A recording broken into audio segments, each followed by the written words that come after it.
Well, I'm Gavin Fisher. I flew up from the North Island yesterday. We're farming just out of Te Aroha in the Waikato. So I'm dairy farming, and I'm just going to, off the back of what was said over there, I am third generation dairy farmer, and I don't say that to I don't say that to intimidate anybody. I actually say that because I feel privileged that I am, because it gives, you know, to be able to be on the same land for, you know, like 62 years is you actually do become part of it. And you know, I can remember, you know, as a kid running up and down silage stacks, and my father telling me he's going to knock me into next year if he catches me doing that again, or kicking my ass until my nose bleeds, and things like that. And, you know, lying in hay paddocks and just on your back listening to the skylarks and just things like that, growing up, you know, walking around the farm in bare feet. Well, I still do that, but that sort of connection right into it. So 46 years ago, I was going to say I left secondary school, but I got told to leave. I left secondary school and started working on the farm. So I'd done a lot of work before then, but that was child slave labour days. And then I was on the payroll 46 years ago. So things didn't make sense to me, and because I wasn't that bright at school, things had to gel in my own mind. So a lot of stuff I was hearing wasn't what was being played out in my head. So it was a little bit confusing when it came to the farm. So 30 years ago, I started backing what I was thinking, and what I was thinking and what was happening in farming and dairy and on the land was quite different. So I started going down the track which would be called regenerative now, or biological, or organic, or those are all titles, you know, so it doesn't really matter, but I started going down that track. And one of the big things that I focused on was setting up ecology. So it was really good when I was listening over there, and that was my focus. And I thought that to do that I needed diversity, and the other thing was the farm's flat, so it's boring, and the steepest climb on the farm is actually the 2 steps out of the pit, and I'm not joking, it's true. So I wanted to disguise that too. So I have. You can't tell when you're walking down the farm now. You can't tell it's flat because I've hidden all that. So for 46 years I've been, and I wanted to bring the spade today just to lean on, although it's getting a bit shorter because I'm wearing it out, and I'm not joking, it is wearing out. I've been planting trees, and they had to have multiple functions. So what I've done is, probably all by just gut instinct. That's all I listened to. I didn't do, there's always late ones, isn't there? I didn't do research, I didn't go to other farms, I didn't do anything like that. I basically just locked myself in on the farm, because when I did go to discussion group, it was conflicting with what was happening in my head, so it was quite confusing. So I just went, bugger all that, I'm just going to do what I'm going to do. And I'll tell you what, if I had $1 for every time I got told what I was going to do and what I was doing wasn't going to work, I would have flown here in my own private jet. No, honestly. So it is, you know, the 46-year journey, and especially the 30-year journey has been hard in aspects to, you have to back yourself. So if there's one message today I'll say to you, if you're really passionate about something, if you're thinking of something, don't worry about if anyone's telling you it's not going to work. Just get on and do it. And what's the worst that can happen, you know? If it turns to shit, at least you give it a go. So you won't go to your grave thinking, what if? And that's what my mentality was also.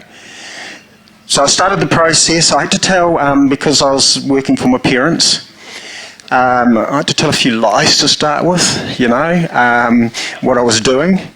But because it wasn't affecting the production, the farm was still making good money, because at the end of the day we're running a business. I could get away with it. So then I got cocky and I could do more. And then to the end, I got exposed what I was doing, but by then it didn't matter. So it was I had to have a bit of a cunning plan.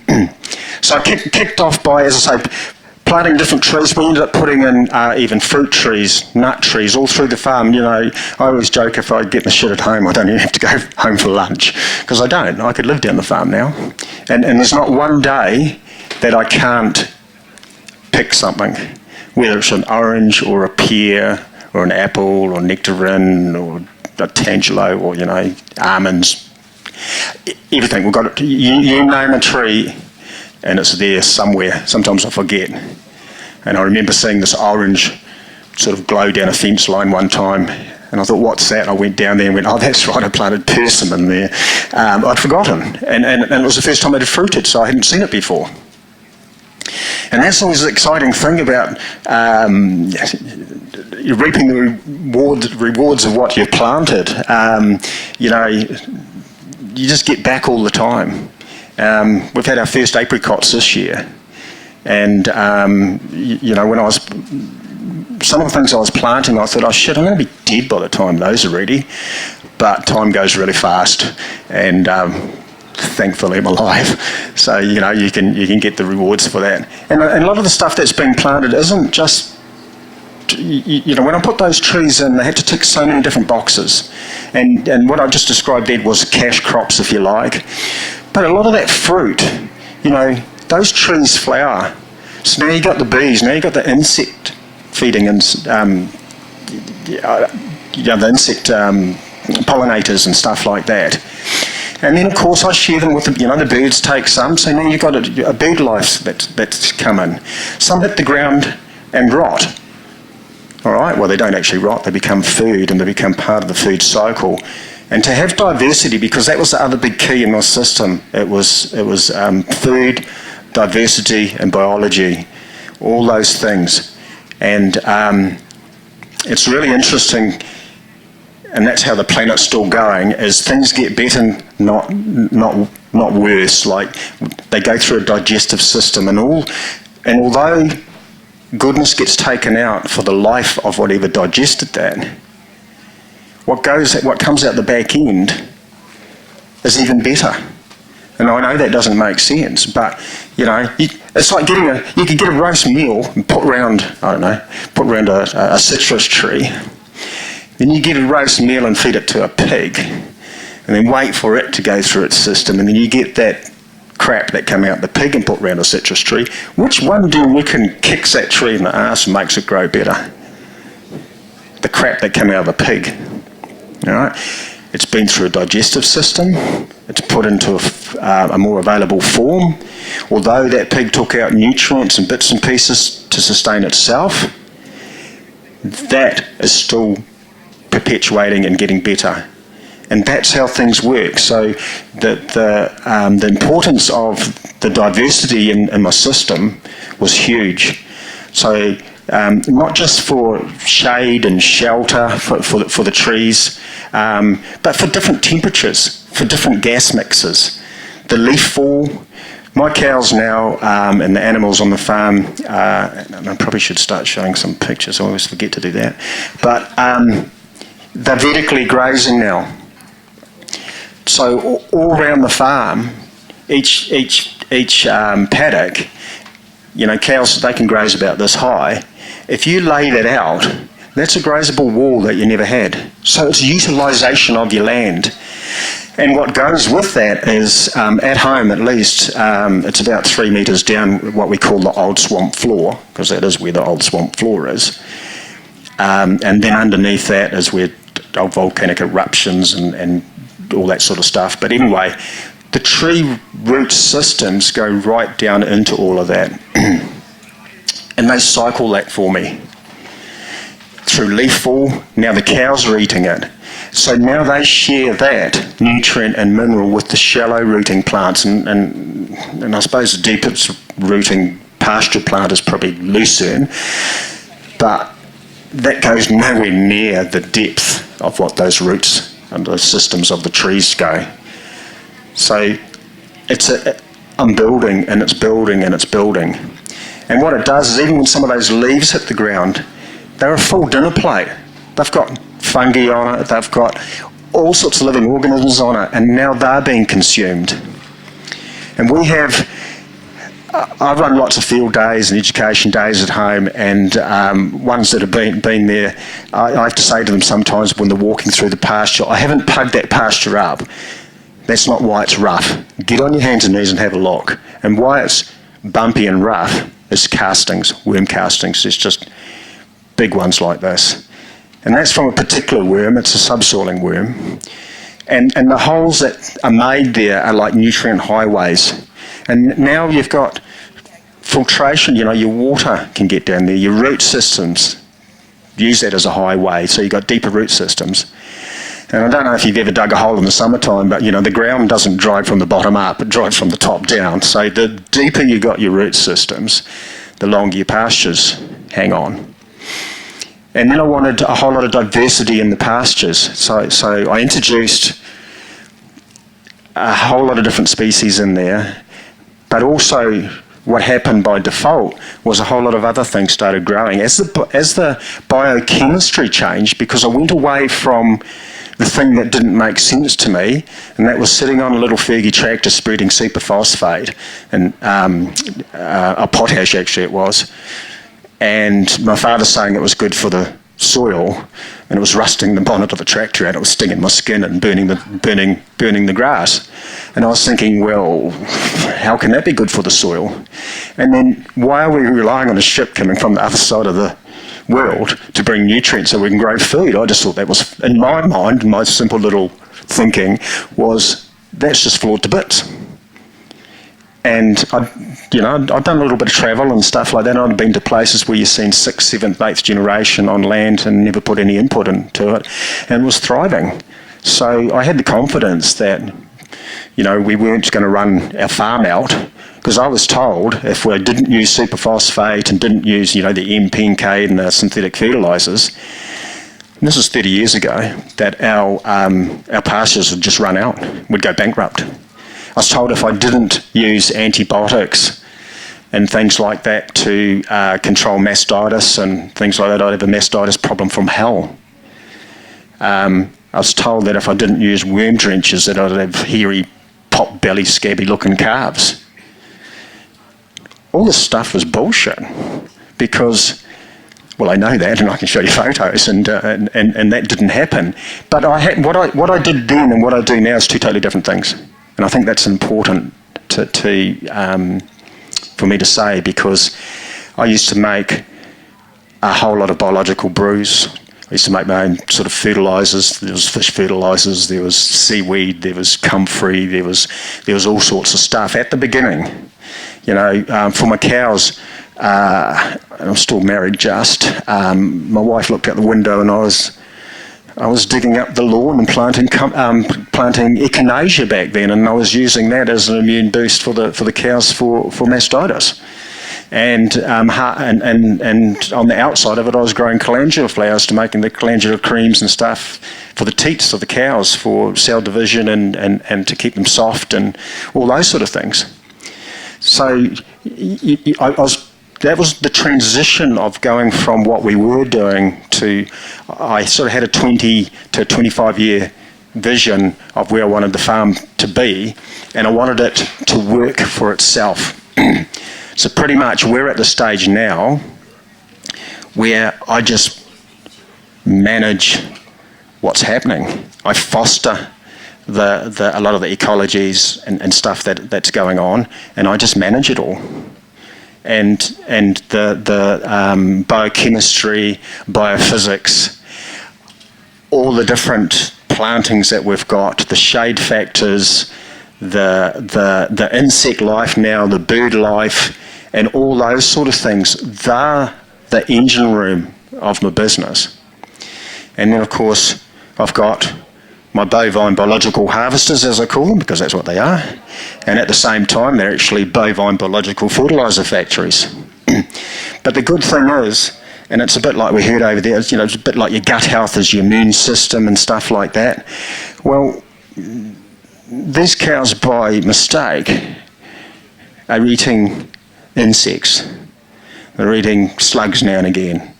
And we had a plague of frogs the other day. And I've got pictures of frogs just all over through the pasture. They probably ate a few of those too.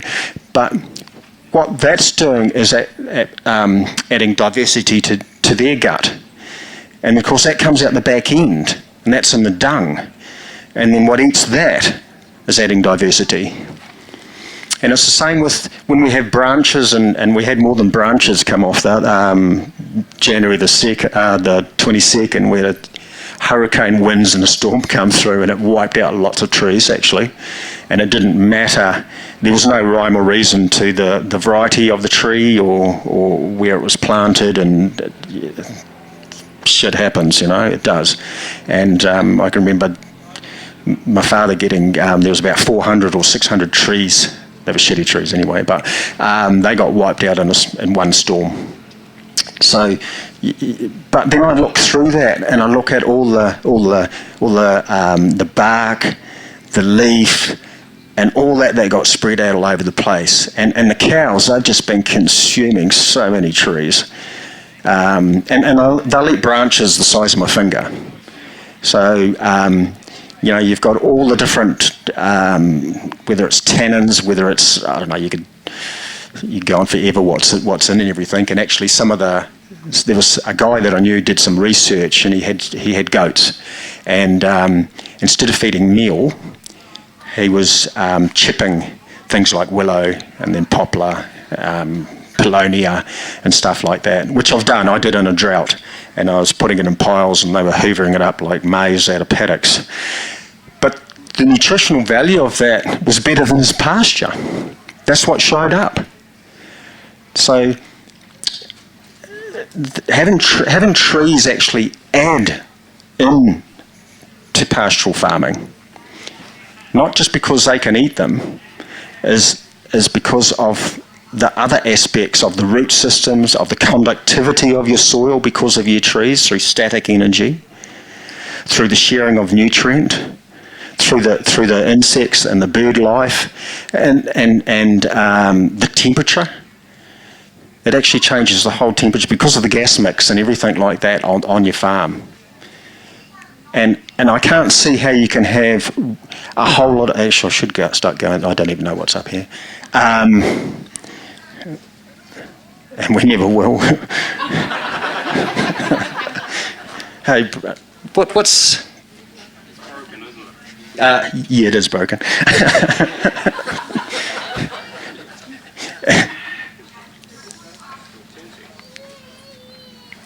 Yeah, so hopefully... What is it?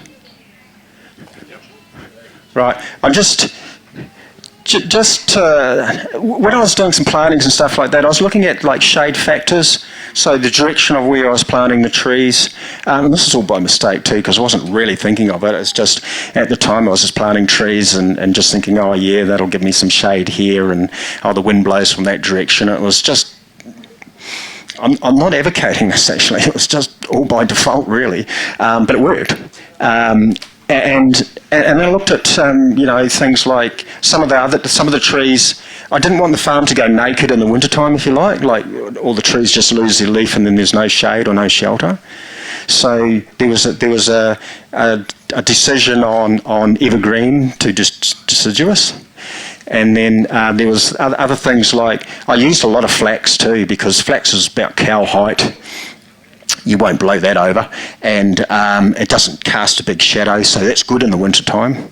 And the cows, of course, there's so many medicinal properties, and actually I used to use the gel for cracks and antiseptics and all sorts of stuff. It's got really good properties to it as well. So it's just, and of course, without me thinking of it, the flax started flowering, and then all the tui started coming in, so you started bringing more bird life in.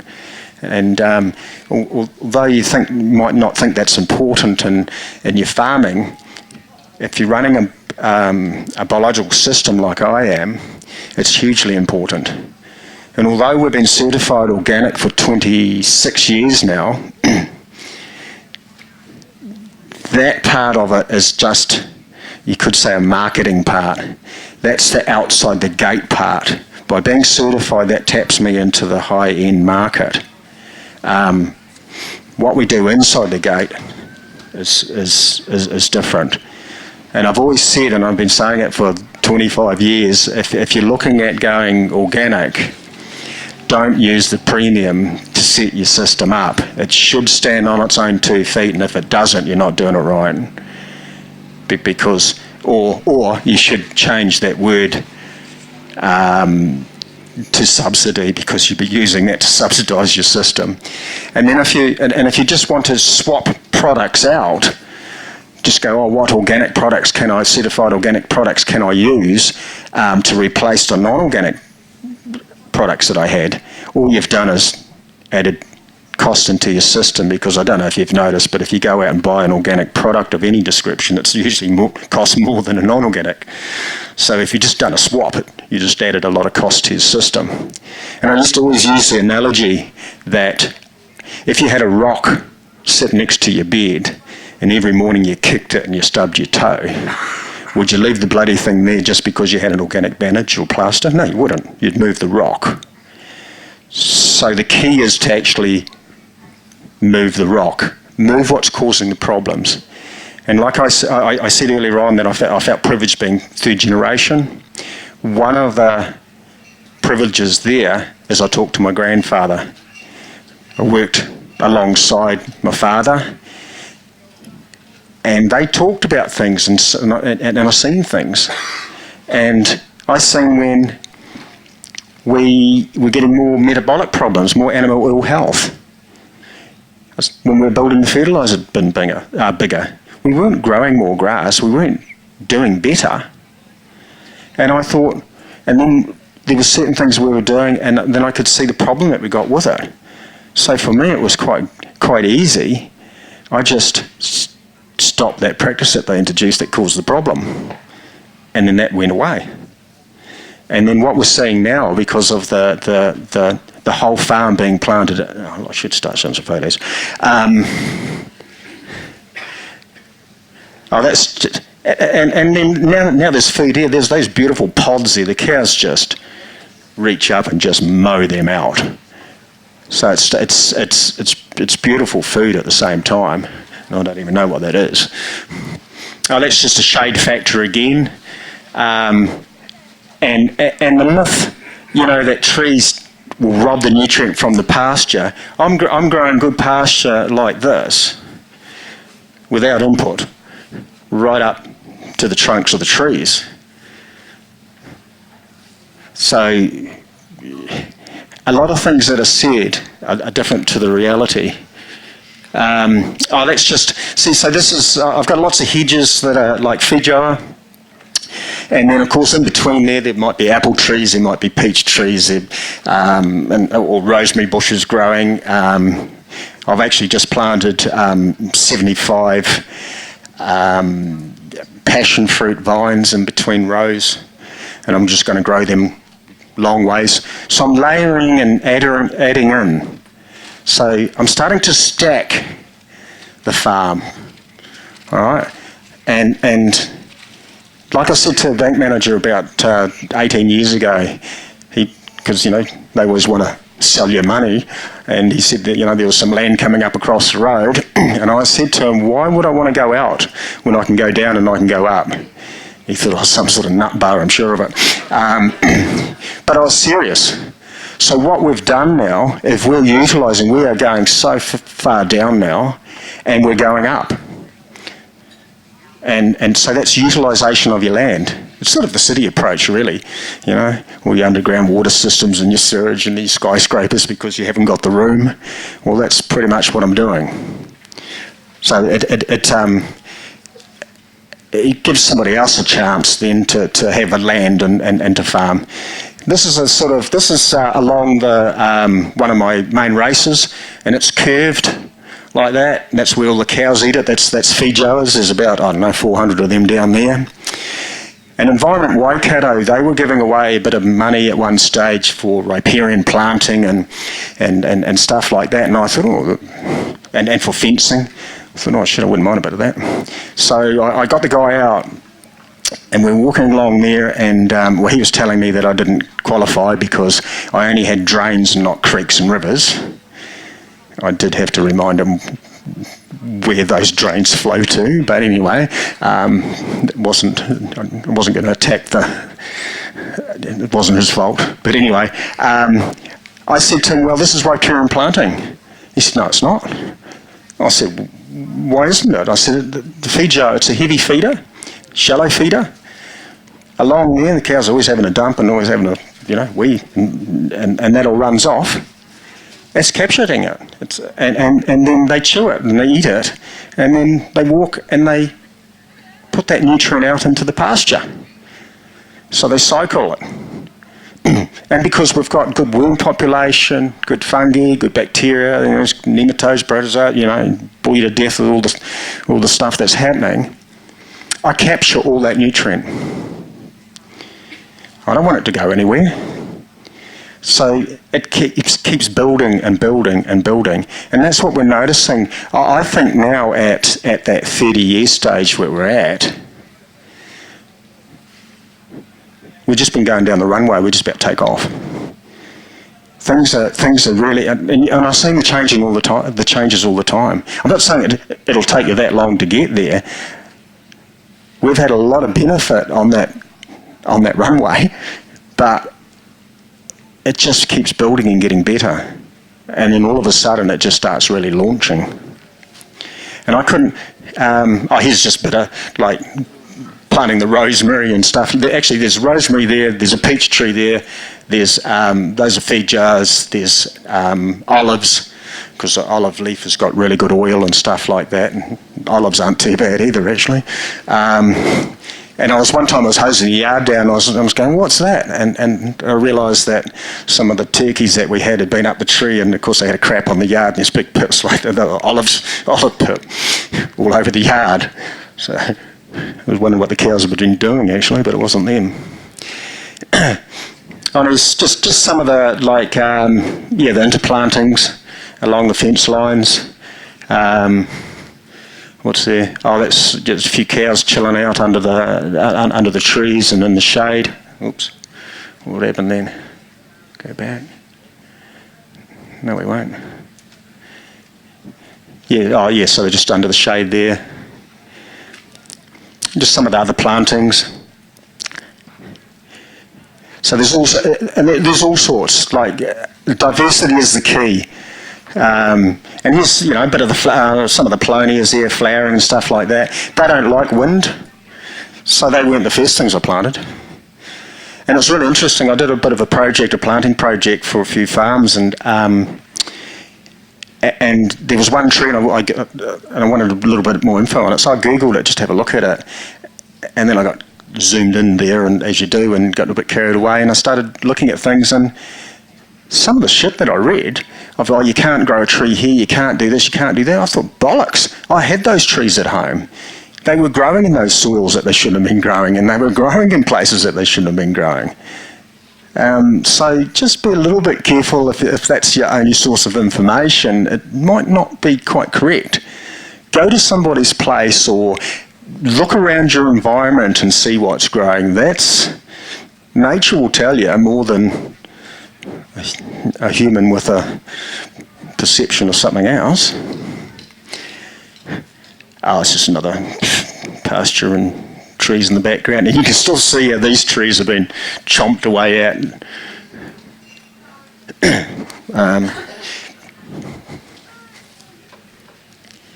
We've also got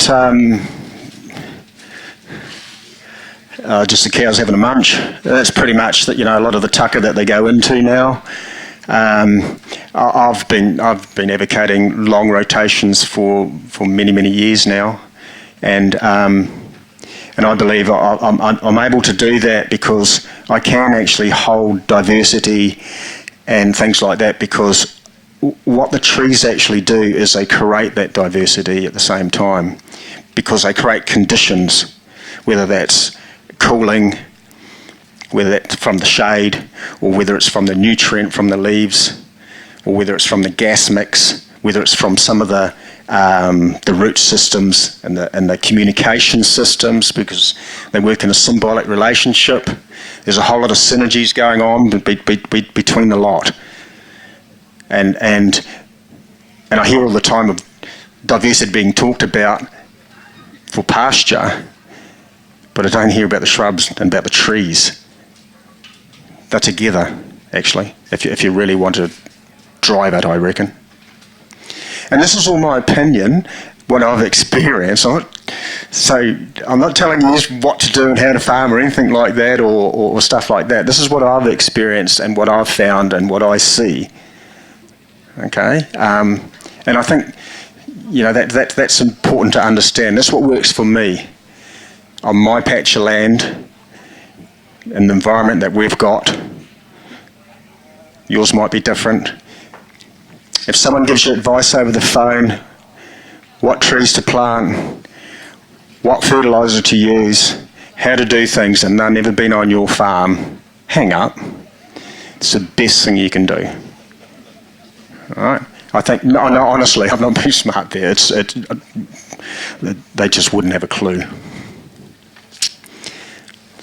So really now, in a lot of paddocks, the old bovine biological harvesters, they're just like cruising around the forest floor, if you like, cleaning up, and grazing, browsing the trees and things like that. They've got a pretty good life, actually.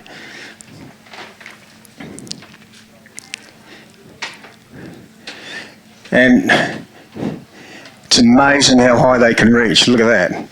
That's stretching the tongue out a little bit. And how intelligent they are. Because that cow there, and she's epigenetics too, if you know a little bit about that. She teaches quite a bit, and there's epigenetics is quite an interesting topic, actually. But anyway, that cow there, she might move away from there.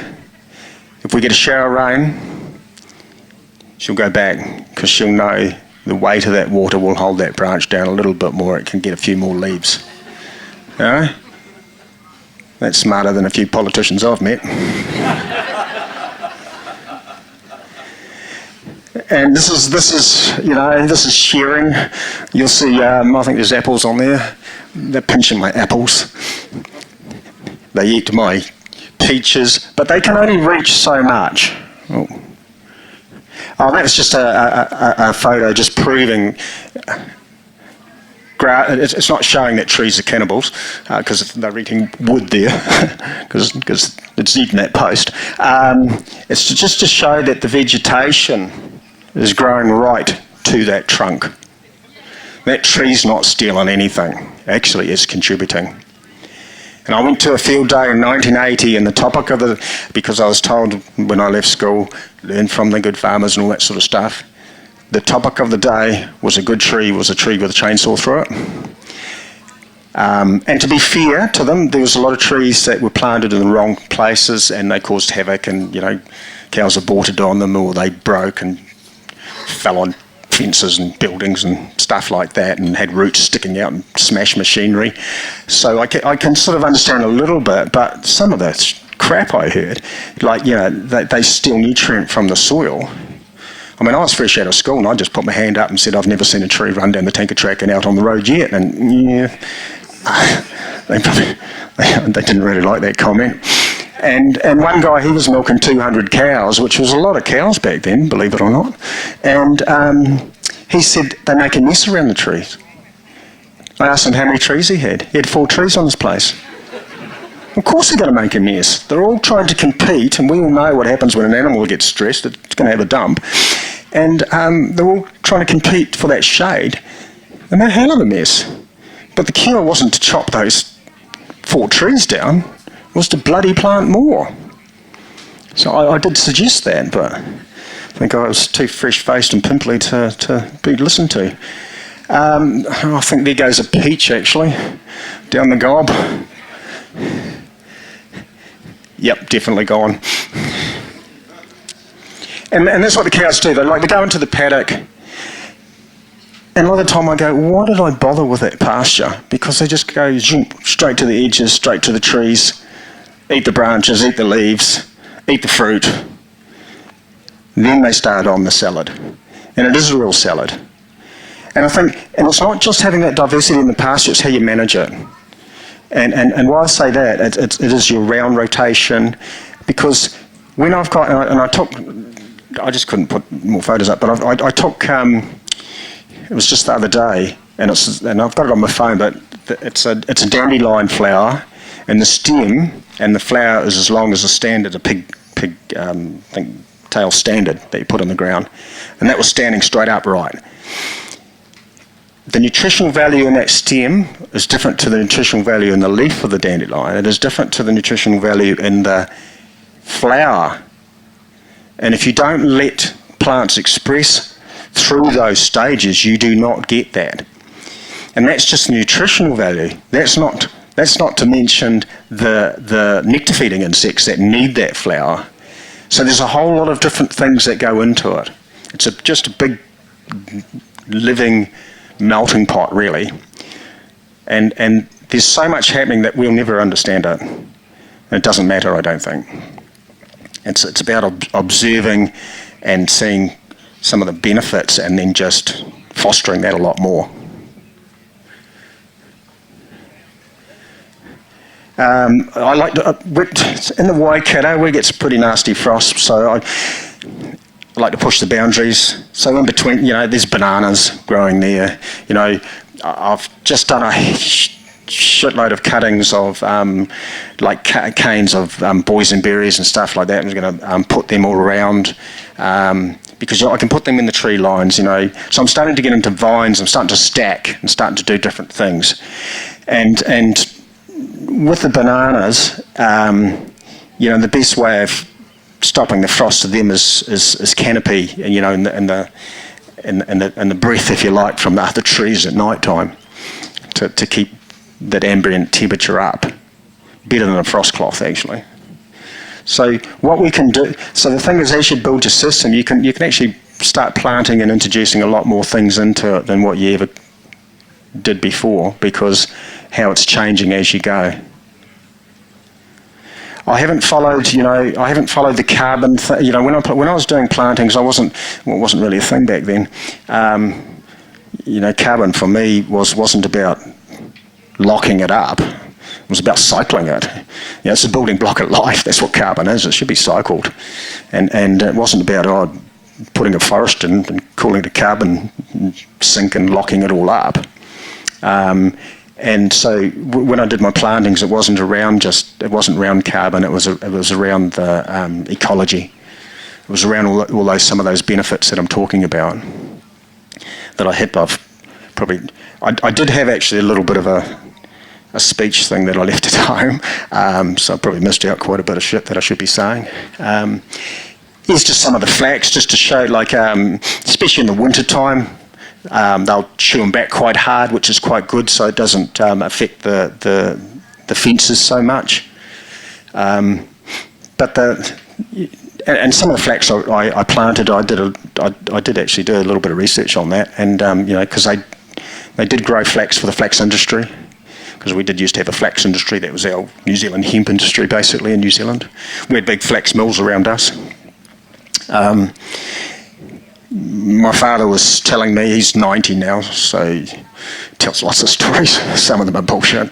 But he was saying that, where the flax mills were, they weren't that far from us, because all the land around us has been drained, really. That's why they got stock banks in and all that sort of stuff. And he still remembers the steamboat coming up the river, and he said that was the first fertiliser that was delivered from bags from Auckland, And in the scheme of things, it's not that long ago. So we've really changed how we do things, but if you look at the time frame, we haven't been doing it for centuries. We're doing stuff like this probably a lot longer, actually. We've just forgotten. There's a nice little trick, actually. These are poplars, and they're just coming up in the wild in the paddock, but I can get them to do that by, if you run a little groundhog just under the root systems, and it just nicks them. And then what they do is, it might be a survival thing, I don't know what it is, but then they just shoot up things, up plants like this, and then the cows just munch it, so it's part of their diet. And because I'm on a long rotation, they get up to about that and then munch them back down, and away we go. So it's a way of creating more feed without cost, really. It doesn't cost much to do one run like that. Oh, a couple of calves chilling out in the paddock. So the whole herd is A2 and just about all polled as well. So we don't have to disbud or anything like that. And I sort of looked at that, got 3 points of difference. Certified organic, A2, polled, probably should add regenerative onto it or something like that. And just, fruit trees.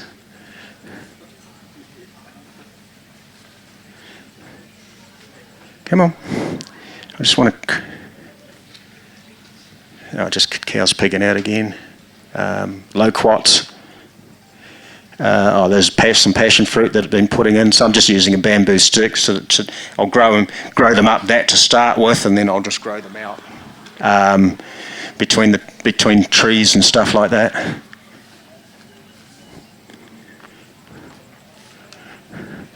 We had to do a bit of trimming up and bits and pieces of some trees. So I don't like burning things, although we've got quite a few poles at the moment. So I just turned it into a living carbon compost heap, and that will slowly break down. But all sorts of things will come into there, and like insects and they're vectors. So they'll come out into the pasture, so they'll spread beneficial fungi and all sorts of stuff. They're part of the system. It's a living system that we've created here. And so these things are important. There's some pretty big logs in there, but they'll break down pretty fast. Stumbled across this little. That's just a fungi flower. And I've never seen one like it before, but it was just random. It just stopped me in the paddock, so I took a photo of it. I thought it was quite cool. Just go back, and quite often, like all through the pasture in the autumn, you just get a lot of the fungi flower. So you can just smell it all. It's good living soil. Come on. 10 days beforehand, that was a dung. All right, the worms destroyed it. No dung beetles there, just worms. All that's left is the fibre that came out the arse end. And then I should have actually done half of that and peeled it away. It just looked like I've emptied a can of spaghetti in that, just of worms.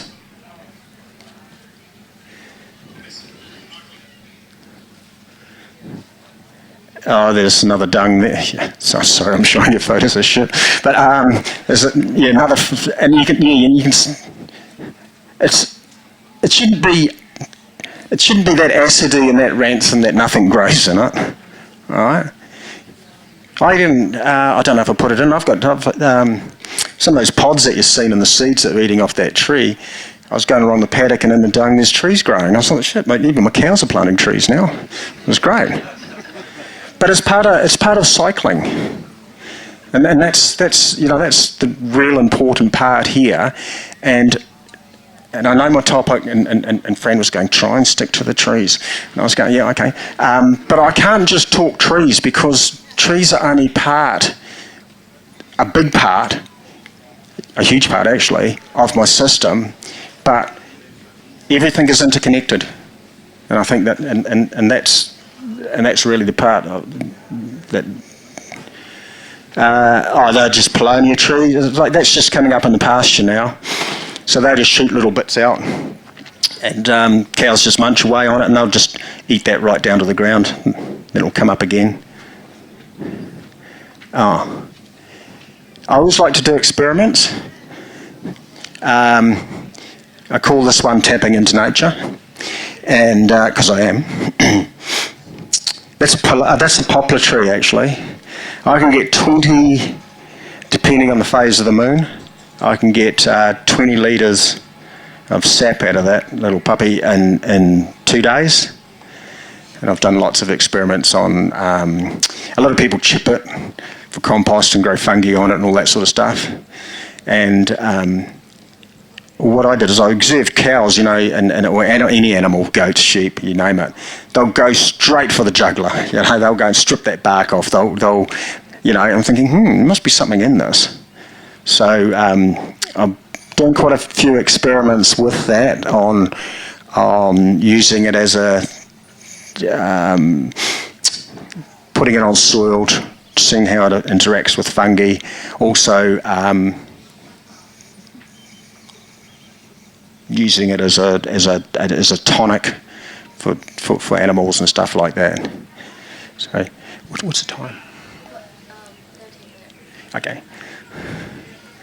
I was just So it was really easy to do, but it's just because you don't know what you don't know, and. So if I'm cruising along, have a little bit of an idea, I don't tell anybody because they'll try and talk me out of it. I'll just try and implement it. I don't usually take photos and show people either, but because I am running a whole lot of other things going on as well. And I don't think you should stop. And that's that curiosity that I heard over there. That's 100%. Actually, everything you said was 100%. It was an excellent presentation, actually. And I've got a few sayings. It doesn't matter what the question is, the answer's biology. And I really believe that. It is. We're biology. All on our skin. It's all biology. And we're part of it. We're part of the system. And to ignore that and to treat the ground like, I call it outdoor hydroponics, where you treat the soil as a medium to stand an animal on and a plant in and bring the nutrient to it. Well, that's hydroponics. A, there's no money in that long term. B, it's just a road to nowhere. It's just destroying things.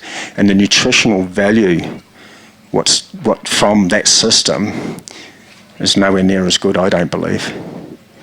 It's my opinion. Well, it's actually not just mine. Lots of people think like that.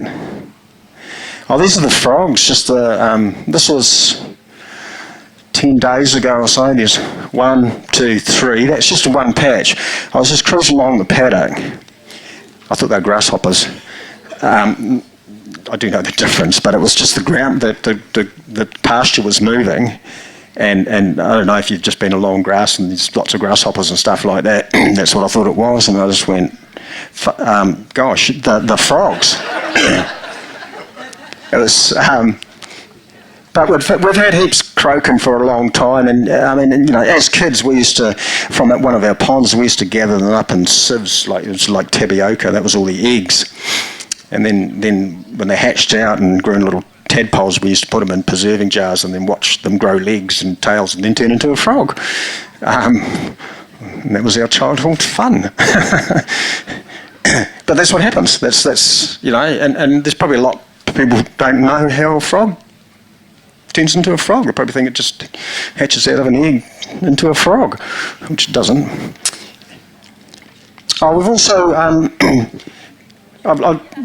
I launched my own brand. It's trademarked it, and my own logo. If you've got Instagram, you can go and have a look at it. It gives a bit of insight into the farm too, which is Off the Planet Organics.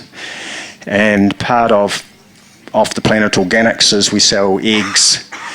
Through that, organic eggs. Also, some of the fruit coming on and all that sort of stuff, because that's all extra around the farm now. Although dairy is the core. We've also got well-trained chooks. You can just sort of see how long the pasture gets there. Bit of diversity in there. Hang on, I was just looking at the time there, and there's going to be a good 10 minutes for questions. Will you remember it? Because if you're like me, you'll forget, and I'd let you ask it right now. It's just some of the crops that we used to do. I don't do now, but they served a purpose at the time. We've done this 20 years ago. Just more photos. We also had quite a few deer we've gone out of We've just got fallow deer now, but we had deer as well, and that was an interesting part because that was my father's gig after he sort of retired from the from dairy. And he ran it organically and got it certified organic, so that was really cool. So he dragged him on board, kicking and screaming, but he was on board, and then he was an advocate for it. So that was quite amazing, actually. Just some chestnuts. So same again, that although they're as prickly as hell, the cows will eat those. They'll get rid of the and even if you go to pick them up, it's like picking up hawthorn, and they'll just munch on those high protein little pills, actually. But I just want to, as I answer some questions, I'm just going to, it's a minute and a half, and it's a video, and all it is me just blasting through the main part of the farm on a bike, so you can get a little vision of. I give you a bigger vision instead of just crappy photos like this that I threw together at the last minute. But I'll take questions now, though. Just about fencing, because great what you're doing. It's great to see mature trees. We've got trees we planted 10 years ago, and we've just taken some fence lines down. We thought, they're just here for a 24-hour break, but they strip barked, some of them ring bark the trees. Do you keep the fencing in place and they just take what hangs over, or how do you protect the bark? Yeah, mainly they stay in place. I've got some trees that the bark is quite hard and they don't strip it, but yeah, majority of trees they will. I use a lot of because we can't use tantalised posts anyway, being certified organic actually, and I use a lot of waratahs, and I can put them in, instead of putting them up like that, you just put them on a big angle like that, so the cows can still eat like that, but it stops them of getting too close in. So you can, and then sometimes I'll turn it off, and they'll start leaning in and chewing, but before they realise that they can get right in there and destroy shit, I'll turn the fence back on. Yeah, so play little mind games. I get a bit bored sometimes. Yes? Yeah, just wondering if there was anything that you would suggest not planting, tree-wise, as far as animal health or anything like that? Anything that can kill a cow, don't plant.